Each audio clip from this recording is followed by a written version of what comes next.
All right, can I get started? 1 second. Oh,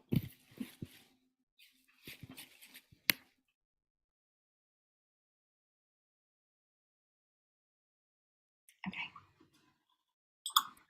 all right. Hello and welcome. I'm so glad you could 1 second. make it.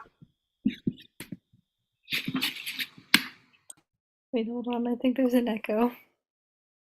Okay, I'm just gonna keep going on. Hi, everybody. Welcome. I'm so glad that you could make it. We are kicking off our second Music in Color session of the 2022-2023 season. The Youth Advocacy Council began back in August, and tonight we are putting together our hard work since our last meeting in November. So, as the Youth Advocacy Council, we find issues important to us in the musical community and find experts on these topics, and then we have open discussions within our Music in Color events. And then during our non-music in color sessions, we also learn about leadership and team building skills to create organized and functioning social interactions. So today we'll be focusing on women and racial minorities in music, an especially important topic at the start of Black History Month. So just letting everybody know, if you have any extra questions, just put them in the chat and I will be moderating them. And let's get started by introducing everybody. So, my name is Lily. My pronouns are she, her.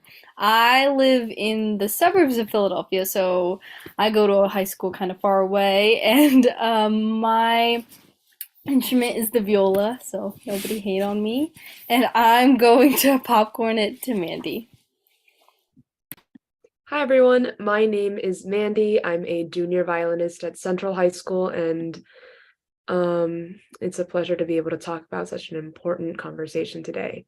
I'm going to popcorn it to Patty. Hi, my name is Patty. Pronouns are she, her, they. I am a senior violinist and I go to an online school called Commonwealth Charter Academy, and I'm proud to be here. And I'll popcorn it to Madeline. Hi everyone, my name is Madeline. I'm a junior at Commonwealth Charter Academy and I'm a violist, and I'm happy to be here with all of you today. I'll popcorn it to Morley. Hi, my name is Morley. My pronouns are she, her. I am a violinist. Also, Lily, I love viola. Yeah, yeah, that's how I'm feeling. I'll popcorn it to Anna. Hi everyone, my name is Anna and I'm a senior bassoonist at Central. Yeah, today I'm really glad to be here again, and I will popcorn to let's see, Isabel. Hi everyone, I'm Isabel and I'm a sophomore at Commonwealth Charter Academy and I play the cello, and I'm just excited to be here to have this conversation with Yak. Oh, and I'll popcorn it to Tino. Sorry. No, sorry, I was lagging out. Okay. My name is Tino. I am a junior at Jerry Masperman High School. My instruments are the piano and the harp. My pronouns are he, him, and I'm excited to be here. Thank you. Is there anyone that hasn't gone? Okay. All right. Sigas, would you? I'm sorry. I'm Sigismani. I'm one of the teaching artists at Project 440. My instrument is the radio. Miss Melissa, would you like to introduce yourself? Yes, of course. Hi, my name is Melissa Wright. I'm one of the teaching artists for Yak. And way back when, before I decided that long nails were more important than my instrument, I used to be a violinist. All right, if now that everybody's introduced themselves, I am going to start off moderating all the questions. So I'm just going to pose the question and then I'll have it open for discussion. So our first question is, how many other women and people of color do you know in your orchestra programs or in school or outside of school?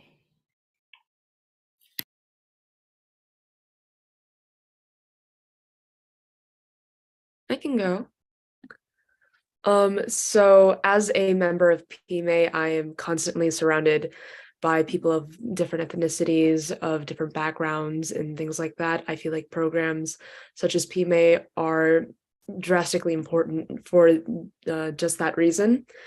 In places like Sinfonia, in places like CMSB or Community Music Scholars Program, I also tend to see a lot of people of color. I see probably as many female players of all instruments as I do male, besides probably the percussionists and maybe the brass instruments. All right, I'll pass it on to Isabel. I would say in terms of like gender, I would say there's definitely an equal amount of each. But in terms of finding people of color in different areas, I would say as like in more like advanced areas, you tend to find less people of color and more so one demographic you see. So Yeah, that's a really interesting point you bring up. Like, I can think of like a couple of the orchestras that I've done, and you're definitely right. As you get to that more advanced level, I think like starting in your regular orchestra school programs, you have a pretty diverse group, but as you need private lessons and you need to put more money into your instrument, sometimes that can lead to definite disparity in a lot of the different ways that we see the gaps in our orchestra programs. Morley? Yeah. And also, brain. Oh, okay. Also, I think that in like Philadelphia, since like most of us are from Philly, we're like very fortunate for the resources and like the diversity that like is within the city. I think that with like the programs that we have here, we're very fortunate to have programs that help diversify youth orchestras. But considering like the city's demographics, I don't think it reflects like the city's demographics, if that makes sense. And then in other areas like outside of Philadelphia and outside of major cities, I think that with youth orchestras, it's a lot less diverse. And you'll see a bigger gap between like male and female players.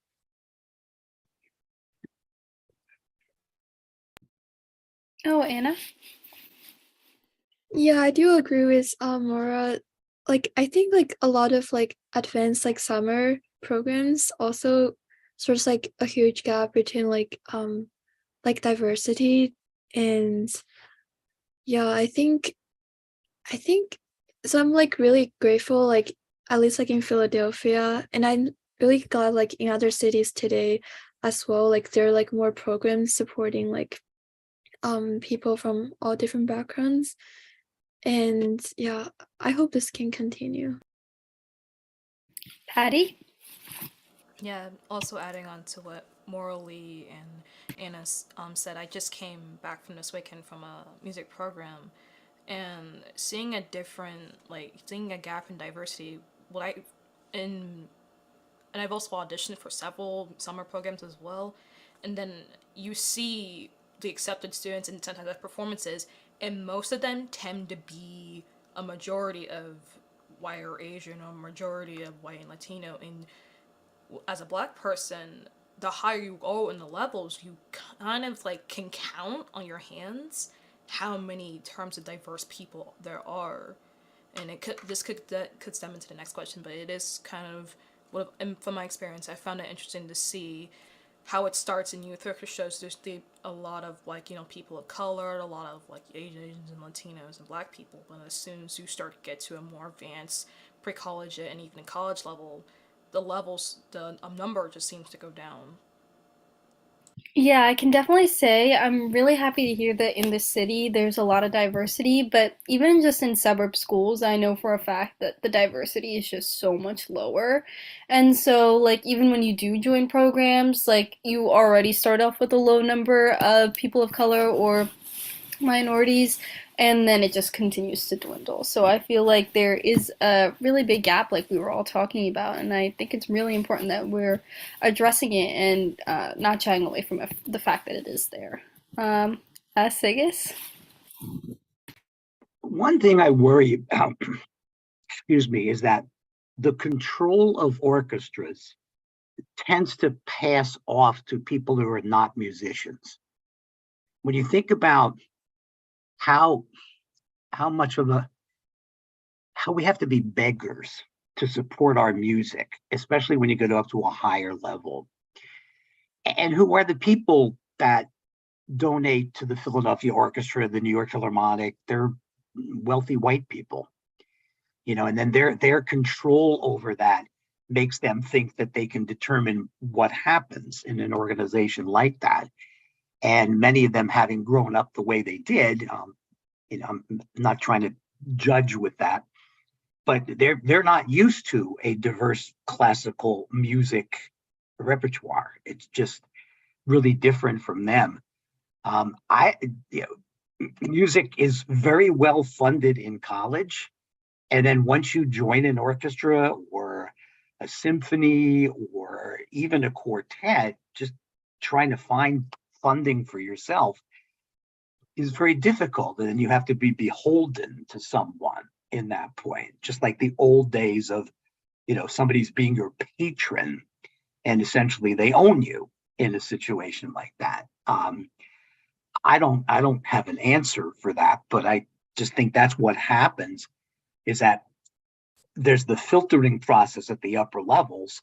And then once you reach the upper levels, no matter what race, ethnicity, gender you are, you run into this. We don't own our own orchestra.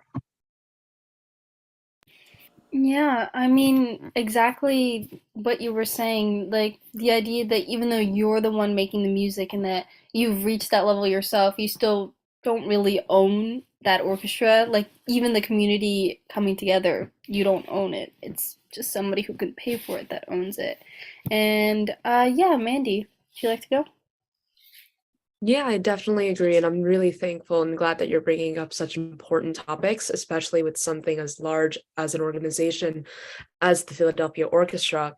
And with this program itself having so many ties to the Philadelphia Orchestra. I think, as you said, the question remains, how do we make it so that the control of our music is not in the hands of wealthy white people? Only wealthy white people, right? How do we make it so that our orchestra is seen in a more attainable light by the everyday person, I guess you would say? I feel like there might be the stigma. Maybe it's the cost of going to a classical concert. Maybe it's the repertoire that we're playing that seems foreign, or maybe a little too difficult to interpret for people, or something tricky among those lines. But I think that would be a really interesting kind of line of questioning that we could go down on. I think Patty? sorry. I think one way to start actually doing it is to just see like what's out there, because they're finding composers of color, finding female composers is not hard to find. Seeing or trying to find musicians of color is not hard to find. It's having to like force yourself to find to have to play a piece by a woman or have to play a piece by a person of color is not difficult, because people of color and women are struggling to get recognition on a daily basis. And because we have to try to change what we're doing, as the people that are donating to the orchestras are people who have seen predominantly white men in orchestras so often that it's a norm for them, and they don't want to. It's kind of hard to understand that change. They don't want it. These same people, we have to have them or try to find someone to indirectly make them see that what they see as the norm is directly changing over time, because works by black composers, works by like women. For example, the New York Youth Symphony, they just won their first Grammy off the works of Florence Price, Jessie Montgomery, and Valerie Coleman. All of them are black women, and it seems unheard of, but it shouldn't really be, because it should be a win for women and a win for black people, because it's so rare, and let alone to have won a Grammy on it. It's still just trying to get in there. And there's also a lot of other Grammy winners. For example, Hilary Hahn, she won her another Grammy for Isolation Variation. But if places like the Grammys are trying to take first baby steps into like trying to get them known. What we in our communities do and we in our orchestras can start doing, especially patrons and donors and administration can start doing, is just trying to see what's already out there and try to give them a chance.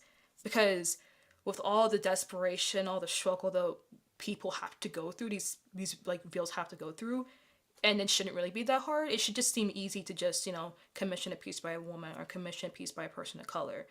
So what we really just have to do is just start doing and start experimenting and try to start going out of our comfort zone, so to speak. Absolutely. I really like that idea of it being both like a bottom up and a top down approach, starting where we can to make it a norm and not like just a, oh, because it's a special time of year, let's do pick one piece from a person of color, or because it's Women's History Month, let's do one composer that's a female. We should have these in our repertoire all the time, and it should be a norm because there are so many people out there who are women who are people of color who have so much to offer, and we can't just make it a, oh, just a special occasion. It should be all the time. And then especially what you said about like starting with these really large organizations that people pay attention to. The Grammys are a huge thing that like they are the top of the top, the best music award that most people argue that you can get. And if they are starting to recognize these different composers and these different songwriters and musicians, that's where we can really start to make change. I'm gonna pass off to Isabel. To add on to what Patty and Mandy were saying, I will say that classical music has been linked to being an elite one demographic thing for a very long time. So I would say it would be, and it impacts what we play, like in terms of like composers and who we play for. So I would say in terms of like because like Patty was saying, it's not hard to look up like a female composer or somebody of color to find it, because like once like as you advance, you see less of that diversity in what we play, because it's usually white males. And I really feel like to have that change, it cannot be just, oh, because it's February, we need to do this, because it shouldn't be a because it's this certain month or this certain date. It should be because these people are just as talented as these white male composers that lived 200 years ago.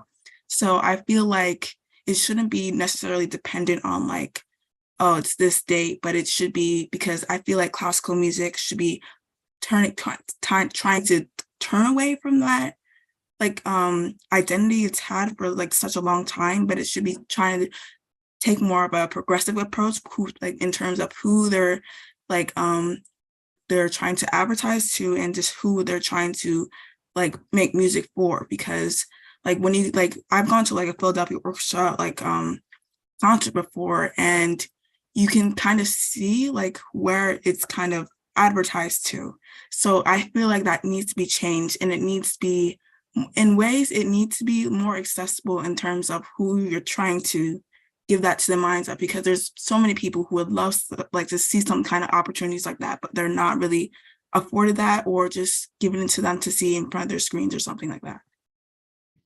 Exactly. We need to modernize our approach to who's viewing classical music, because if we want different people and like a diverse group to be in our orchestras, we need to show them examples of who they could be. We need to show them that if you go to a Philadelphia orchestra concert, there will be so many other people around you that are just like you, and they'll be playing music from people just like you. And like people, a lot of the time, they start and create a passion when they feel connected to what they're viewing or what they're hearing. And so, exactly like you said, if we need to modernize this approach by finding a way to expand the audience just beyond that like very fixed point of view and that very narrow audience, then that's when we start to make the change. Sigus? Yeah. So wonderfully articulate, Patty, Isabel. Thank you. That well said. And especially bringing up the New York Youth Ensemble. That was terrific. Just one last comment. We talked about bottom up, top down. I think we have to go below the bottom, because this brings up one of the typically systemic issues, and that is funding. if there were funding for music programs, if kids as young as pre-K were exposed to music and taught about music, they would have some context for all of this. I know for myself, my family knew nothing about classical music, nothing. And the only reason I got to know about it is that my grandfather listened to the opera on the weekend. He hated opera, but it was the only time he could hear the Italian language in mainstream American radio. So that's how I got my way. It had nothing to do with what I got in school. I went to a high school that had zero music classes whatsoever. So I think it sounds odd. I think we have to go even below the bottom to really make this happen. Thank you.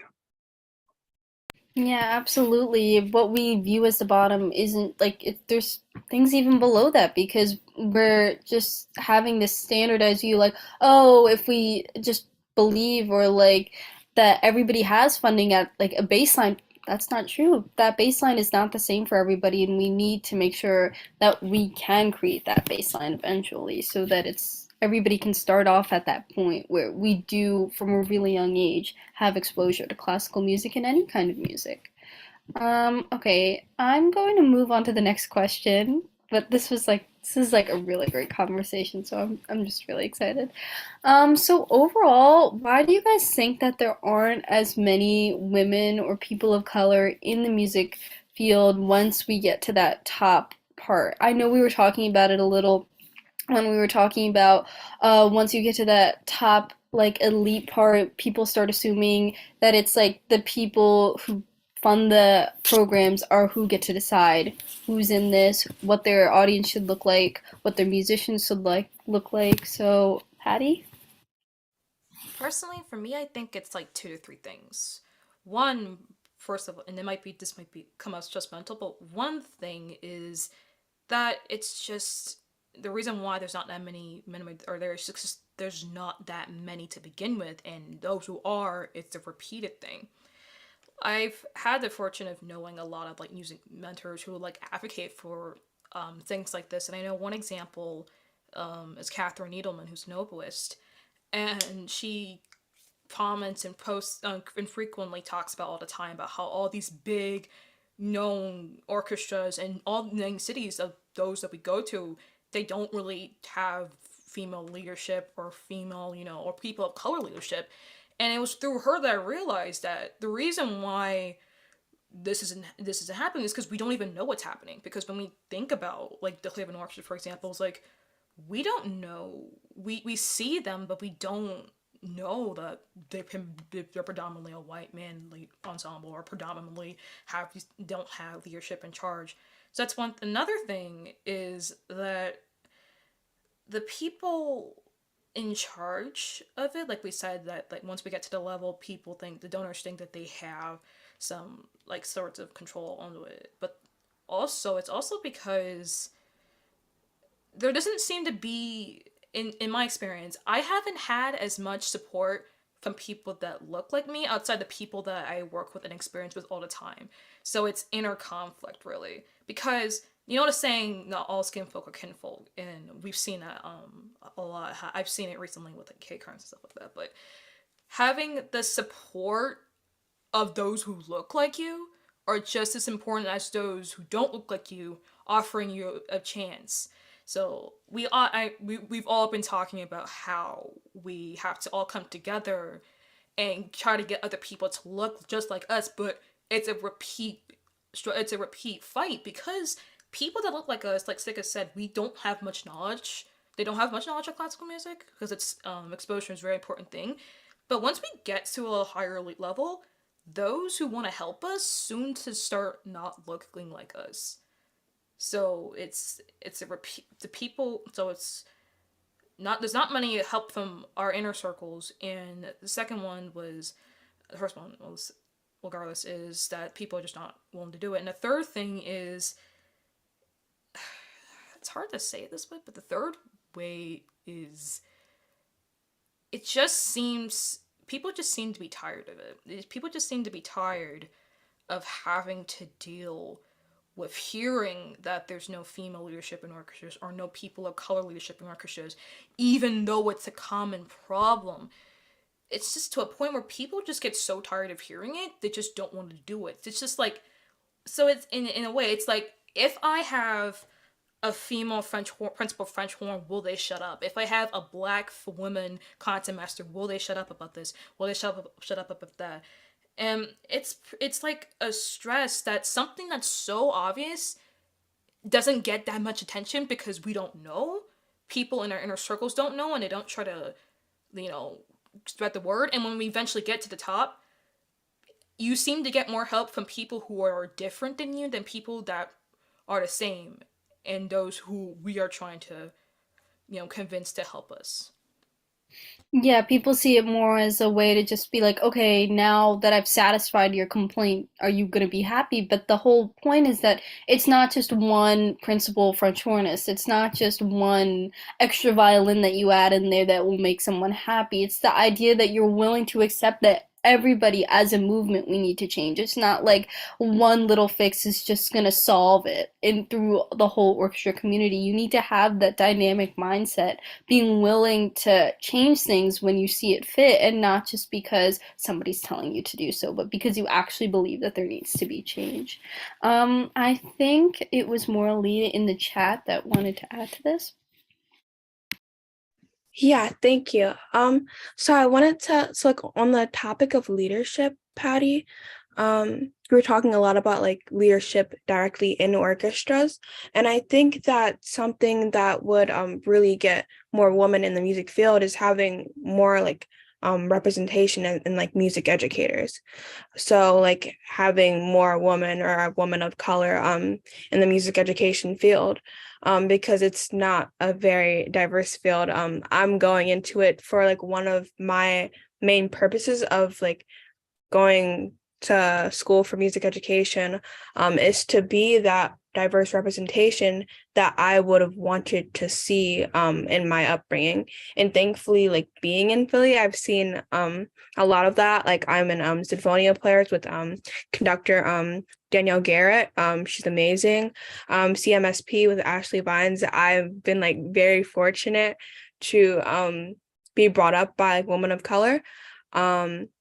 And yeah, I think that having more of that representation in music education, since that's like the kind of the root or like the groundwork of where like we all begin and pursue music, I think it's very important to have that representation. Yeah, when you see those mentors, then you're more willing to believe that there's possibility for you as well. If nobody around you is gonna look like you, or if there's nobody to look up to and be like, I want to be like that person, it's hard not to lose motivation and kind of see through that end of that path. Especially Tina? for you, because it's so Yeah. discouraging for children. Sorry. Okay. All right, Tino? Yeah, so wait, let me lower my hand. Okay. So I think wow, it's like everything I was gonna say was already said, but I just have like one more thing to put on top of that great pile we have going here, which is I think a lot of it also comes down to funding, which goes back to what Sigus was saying of the funding that people receive when they're young. And I think this is especially true when we're examining the issue of a lack of minority representation as you get higher and higher in the world of classical music. So, I mean, it's a historic fact that areas with a lot of underrepresented groups tend to receive less funding in their public school system and similar programs than areas that have more white people. And I think the big problem with gaining access to the world of classical music is that buying a classical instrument is expensive. Like for math, all you need is a pencil and a piece of paper. But like for classical music, you need like this $1,000 shiny glimmering instrument, or like even like a $20,000 harp or something. And so that obviously is a huge financial burden that a lot of people and more minorities than not are unable to take on. And so it's sort of that initial step where, I've spoken to a lot of people who have been like, well, if I had been able to have a classical instrument, I would have definitely played music.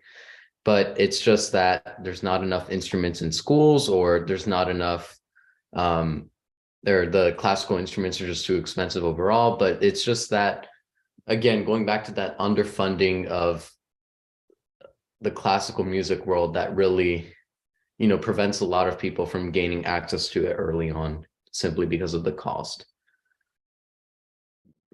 I think there's a positive feedback cycle when it comes to this like elitist mindset.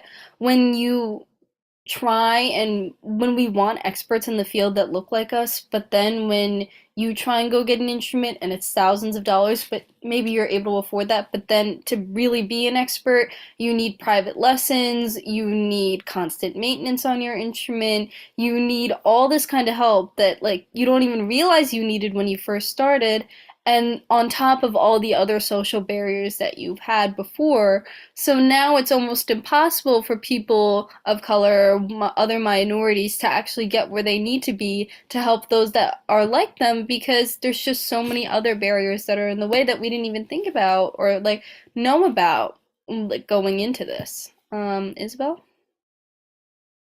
Just to hop off what Tina said really quickly, like in terms of like when most of us start in like our school program, it's like we're given an instrument. We're not like told about like, oh, if you do pursue this, you're gonna need an instrument, which is gonna cost you thousands of dollars, maintenance, books, you're gonna need lessons. Like if you want to sign up for programs, those are gonna cost you money, summer camps, all those extra things that aren't told to you before ahead of time, which is a big shutdown for people, I would say, which is like I would turns a lot of people away from being in classical music.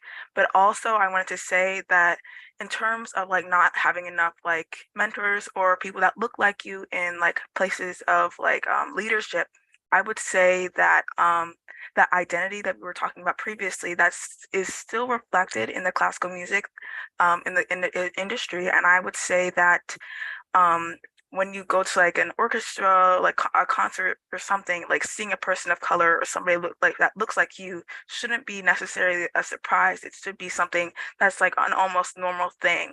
It shouldn't be like one in like you probably maybe see like two people of color in like every section. It should be more of a normal thing, because there's definitely people of color who are worthy of that station and worthy of that leadership role, who are just aren't there because of that.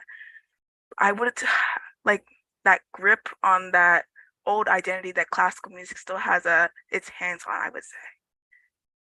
Yeah, there seems to be an unconscious bias within our expectations that we're almost normalizing the idea that an orchestra should look like all white or that it should be all males. And that when we're almost surprised because we don't realize that within ourselves that we've been training ourselves all these years that it's supposed to be normal to have this like old way, but when really it really shouldn't be.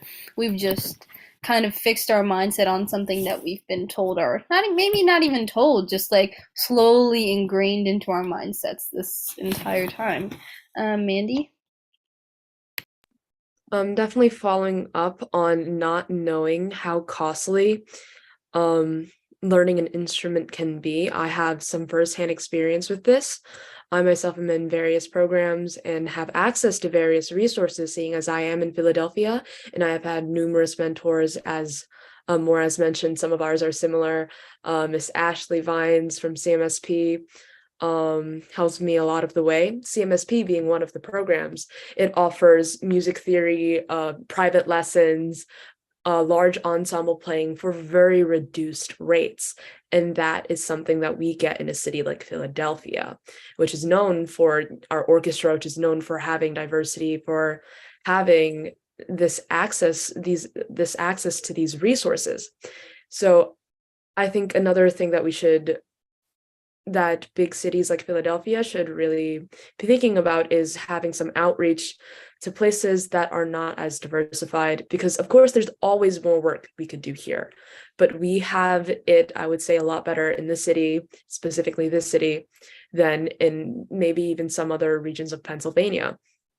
I'm also in PMA in the fellowship, and those cover instrument repair funds, which can go for tens and hundreds of dollars, covers for instrument loans, it covers for books, it covers for summer camp fees, which are essential if you are going to be a musician. You need private lesson fees to be subsidized, you need summer camps, you need so many things that are so difficult. And even Project 440 itself is such a blessing to have, because we have Mr. Sigas running Instruments for Success, which is a college preparation program that a lot of people also do not have access to. So what is the likelihood of, let's say, you living in, I'm not sure what state has like really low music participation, but in state X or whatever, and you don't have any access to college preparation as a musician, you know nothing about that, you are not able to buy an instrument, find a way to purchase an instrument, purchase books, even listen to an orchestra sometimes. So all of those things are so debilitating as a aspiring musician that I think we should really reach out and branch out to places that are less fortunate, even within our own state.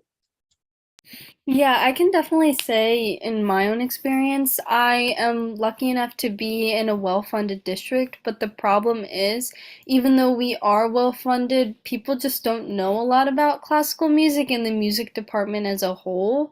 So when you consider Project 440 was such a blessing in my life because during the height of the pandemic, my local youth orchestra had us do different programs like Doing Good and Instruments for Success and all that kind of stuff, and it really opened like suburban Pennsylvania to a more diverse group that we see in Philadelphia, and I thought that was such a wonderful opportunity.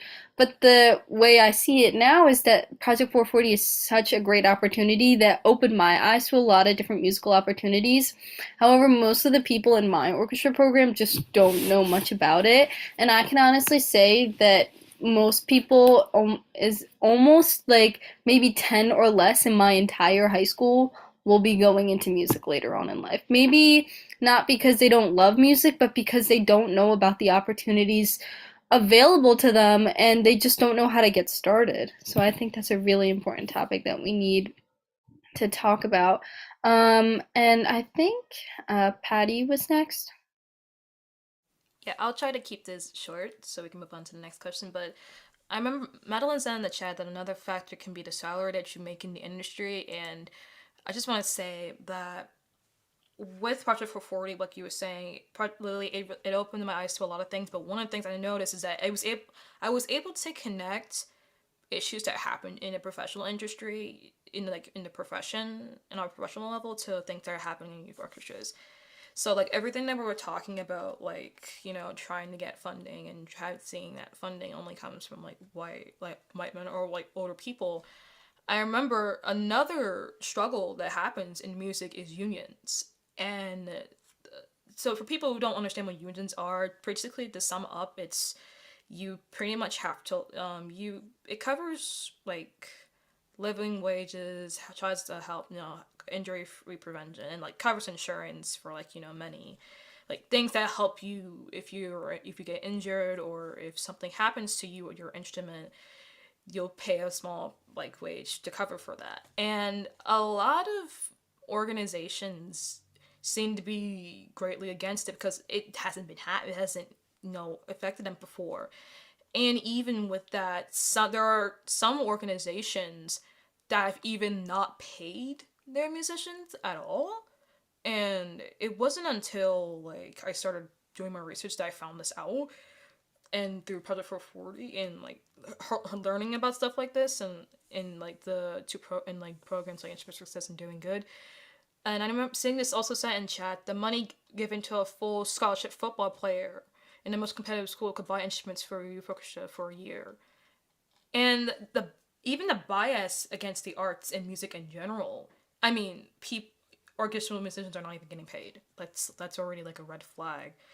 And it's just surprising that so just for all the talk about wanting to see more from the arts, there just doesn't seem to be a lot of people actually willing to support it in the money sense, because money seems to be the only thing that can get people's way or anything. Definitely, I really like the little explication that you used when you were talking about the scholarship that Segas mentioned in the chat. I think it's really important, like where our money priorities lie. Are we willing?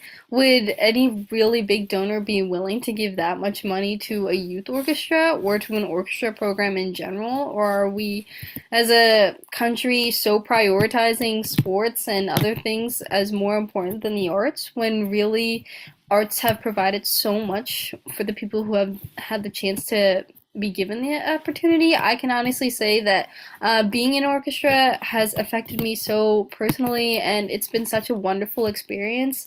And to think that a lot of people around us just don't have these opportunities just because money is the problem, it's quite frustrating, and it's awful to think that what is just so beautiful can be taken away so easily. Anna? Yeah, I agree, Lily and Patty. And I think like, sorry, this is gonna be really short, but I think one thing like a lot of like public schools, like elementary, middle schools, like if you look at like the closet and you look at instruments, like you can see a lot of instruments, like the brass instruments are bent or like scratched, and like it's just really quite normal to like have a not really functioning well instrument. And I remember like talking to like one of like the school district teacher and asking about, oh, maybe like could we get this instrument fixed? And the teacher is like, probably no. Like, is it, oh, the school district is gonna take like at least 2 or 3 years to like actually get it back and fixed. And so I just think like, why does it have to be like such a long time? And and also like another thing, I also have been in a program CMSP, and for me, it's kind of like the music home that started me with like a lot of things. So, but I think a lot of like middle schools and elementary school, they don't really even know that it exists. Like I'm just saying like um like the a lot of schools, and I just think there's like seems like a gap between like the information of what we think it's out there and what's like just I don't know regular students actually know, because like they don't even know it exists, so like they will not audition for it. But I feel like we need to find a better way of communication of just to reach more younger students. All right, we're going to quick go to Mandy and then try and move on to the next question. Just quick interjection. Anna said something about it taking months or years for the school district to return and fix and repair an instrument. And I think that that is ridiculous. And it makes me question, and I think it's also something important to bring up, why more musically trained people are not in administration, or people who understand the value of music, why more of us do not enter administration or the public, like the just any of those positions in the school district and government, things like that. Yeah, I'm just gonna move on, but everybody, you guys made some really great points on that question. I'm just gonna hop to the question where we talk about the things that women and minorities can do when inequality affects them in the music industry. And so, how do you think these groups should be ready for the imminent issues that are going to arise in their music workplace? Because obviously, these are always going to happen. It's not like you can ever avoid them. I think every person of color, every woman who's ever been in an orchestra has an experience where they've been personally affected by the subjugation that they've faced. So how do you think that we can combat this to make real change? Isabel? I think you have to be prepared already because it's going to be inevitable. It's going to happen no matter like where you are, like at any point, like, whether you're in college or high school or whatever. But I think you also need to have like a grounded sense of self. So like whatever anyone tells you, you cannot be like teetered by that. So that like if anyone tells you anything discouraging, like, oh, you shouldn't be here, but like you deserve this spot, you deserve this, you did the work and you deserve to be here. So I think that's just being prepared and ready for that to happen. But I also think a big thing is to have, if that does happen, is having some like a support system to fall onto. And I realize this might not always be the case, but like it's a good thing to have, like especially someone that looks like you and it's in the music industry. So when they understand where you're coming from in terms of race, and they understand where you're coming from in terms of music. So I feel like it's good to have a mentor in that way, so they can give you advice how to fortify yourself in that way in terms of those like inequalities in terms of race and gender. So yeah. Yeah, building up your support group and your own self-confidence so that you're not shaken by those hurtful things or actions that people do against you. Patty? For me, it's as simple as just letting people know how it is in the music industry, what needs to be done, and what is happening. Because just in this conversation alone, how many times have we said that I didn't know much about this until now, or my friends and my family didn't know much about classical music, or people that I've known or worked with wish they knew about this when they were younger. Just the knowledge is just kept from us and we can't access it. So when we get that knowledge, we have to tell others this is what's happening. Music might be it's a great thing, but there's not enough of this happening. This not enough of this happening, and we try to sugarcoat it in a way that tries to engage empathy.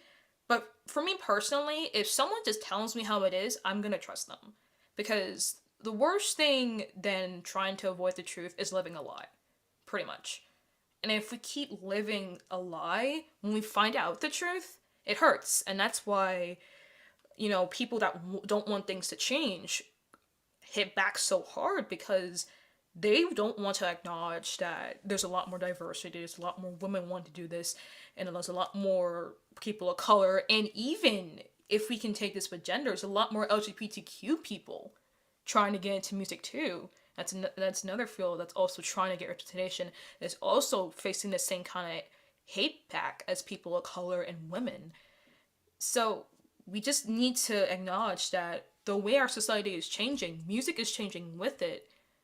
And once we know what's happening, we can then try to, have higher people try to advocate, try to get people of our own color, our own race, our own gender, whichever it could be, to stand up and fight for it. But first, we need to know, because knowing is half the battle. Yeah. I mean, I really like that one point that you said, like, we don't want empathy, we don't want sympathy, we want action. We don't want somebody to just feel bad for the situation that we're in. We want to actually be able to fix it. And absolutely what you said, the first part of that is accepting that there are real problems that we're facing. It's not just some fantasized or sugar-coated version of the world that we're pretending to live in. It's obvious that there are real issues that many people are struggling with, and we first have to face them head on and accept that they're there to actually be able to move forward and make change, and not just feel bad about the position that we're in or somebody else is in. Like, where a real question is, how are we going to move forward from this and not just stay stuck in our past? Simone? Okay, I'm going to speak really quickly because I'm in a train station and I don't want to have to compete with the trains. But can you guys hear me? Okay. So I really agree with Patty. I think that women in orchestras should definitely speak about their experiences, because the only way to solve the problem is to spread awareness of the problem. Because we all we have a vague idea that women in music is there's a problem, but we don't really know what the problem is. And I think that spreading awareness is really the number one way to target this problem. And so we can all like work together and fix it. Sorry, there's another train coming, but yeah. Yeah, I completely agree just with what you and Maddie are saying. Just addressing the problems is like just such an important step in this. I'm just gonna read from the chat. Miss Melissa mentioned earlier something that I think is like important to what we're talking about now. That even when you do make it as a person of color or a woman in these big elite groups, that a lot of the times that the environment is not welcoming at all. Sometimes it can even be toxic. And so when people are getting there and they finally feel like they should be accepted but they're not, is it worthwhile to stay in those groups or should we leave? Like, what should we be doing? Patty? I feel like there's a limit for me personally. It's important to know that music has been in this, we used this word before, elitist environment where it's mainly a white man's world. And when we try to enter this white man's world, of course it's not going to go well because this wasn't the way it wasn't the way people in power formatted it. And if we don't stand our ground, of course it's not going to get any better. But there are, when it comes to being toxic, for me, the more toxic someone is, the more restricted and the more begrudging they are to accept the fact that they just don't want to give it to somebody else that's been trying to get it for a lot of years. Because what we're trying to do is pretty much go into uncharted territory, go into restricted areas that we're not allowed to follow. But because it's just it's a moral thing that needs to happen, it's just a logical thing that needs to happen. And it just seems so obvious, just give them a chance, right? But people don't want that, and people don't want to give the chances because why should someone who I didn't have to work that much for have to give up my position to someone who had to work all these years and and they haven't been enjoying it, but I've been enjoying it off the backs of several people. Of course, it's not right, but it's kind of, you have to put up with the pain, with the fact that you're doing something you're not, that people don't expect you to do. And like we were saying earlier, we have to keep moving and you have to keep stepping forward. Yeah, I think it's really easy to just stay for a lot of people who are benefiting from the system to just say, oh, it's fine right now. What are you talking about? It's not that bad. But for the people who have been working so hard and aren't seeing any results, or if anything, they're just moving backwards, they're like, how can you not see what's actually going on? You have to take off your like colored lenses and just really like view the world as it is. It's not, as long as like certain people are benefiting, there will always be people who don't want to see change. And it's a really hard truth, but it's just a fact that most people who benefit from the situation don't want to actually change it. I'm gonna hop on to Morley. Yeah, I have a quick comment to answer that question. Um, I feel like I've had experience where an orchestra or an like ensemble hasn't felt welcoming to me. And I think that when I was younger, like well, I'm still young, but like freshman year and then middle school, it would affect me a lot. And now that I am like going through the college audition process and I really am determined to pursue a career in music education, what helps me is going into it with the mindset that I am the change. And in order to like see this change and in order for like um other like younger generations of musicians who are of color to not be affected the same way that I was and not experience the same discrimination that I have, I have to, it's my job to go into this field and to be that representation for them. And that's what helps me remember that doing this is worthwhile. Um, yeah.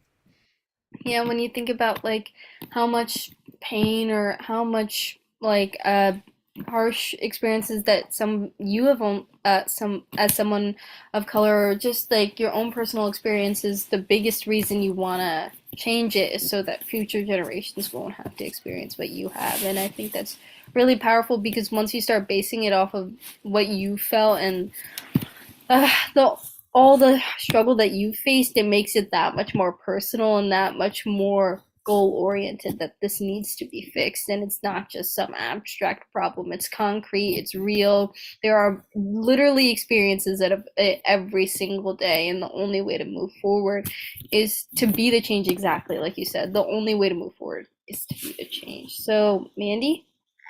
Yeah, piggybacking off of what Patty said about this being uncharted territory for women and people of color, and what Maura said about being the change, I definitely agree. We are the change. The generations ahead of us are the change. This generation is the change.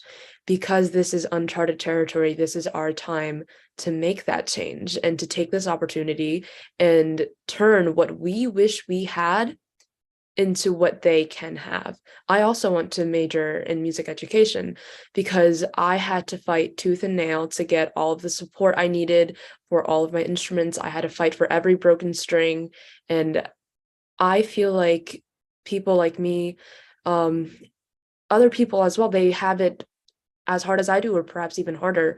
And although I am very grateful for the struggle. It has built me into the musician I am today, but I would not want it to be this difficult and this discouraging for future musicians and for future bright, talented young musicians who have such potential to go wasted simply because they did not have enough money to buy an instrument or go to an orchestra.